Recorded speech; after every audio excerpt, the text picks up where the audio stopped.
Here in the Kissimmee Basin, this is the heart of Florida ranch country. Natural prairies throughout the Kissimmee River Valley have been really important to Florida's cattle industry ever since it began in the early 1800s. There's all kind of Florida ranchers, because there's some of them that just bought an investment land and he's running cattle on it. And then there's the rancher, the pioneer ranchers that's been in it from generation to generation, and they have a love for the land, and they care for the wildlife, and they want to do the cow part right. We have a history of ranching in Florida. That's really all I know how to do. I don't know if I'd had other opportunities, if I'd have chosen something else to do or not. And I guess if I had to do it over again, I'd probably go do the same thing. I enjoy the land.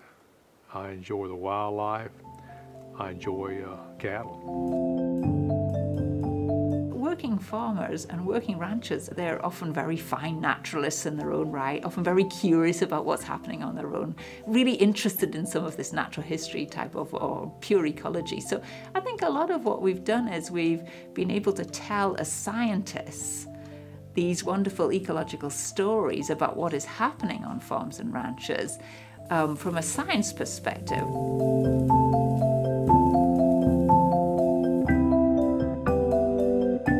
There's this great opportunity to acquire thousands of acres of some of the finest land in Florida.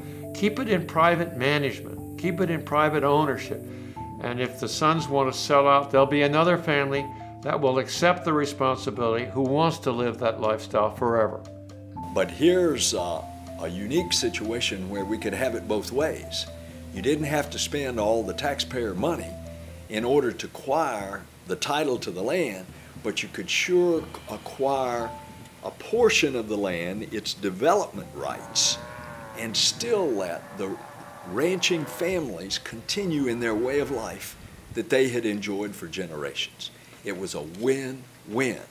It is in society's best interest that we maintain a vibrant, robust, prosperous agriculture industry, not just because it gives us food independence in a world where we're dependent on others for our fuel, but because of all of the social and environmental benefits that that land being kept out of development provides every one of us. You know, lately there has been more environmental meetings that we try to participate in, and I believe that's a lot of people's, issues, is trying to keep the ranch together as you try to pass it along through generations. We need agriculture to sustain life and to sustain our civilization, but we also need to preserve our environment. And the two are not mutually incompatible. They both can resonate together, and that's what we're trying to do, and a good part of it being shown as a model for the rest of the country, indeed for the rest of planet Earth, is what we are doing, particularly in the northern Everglades.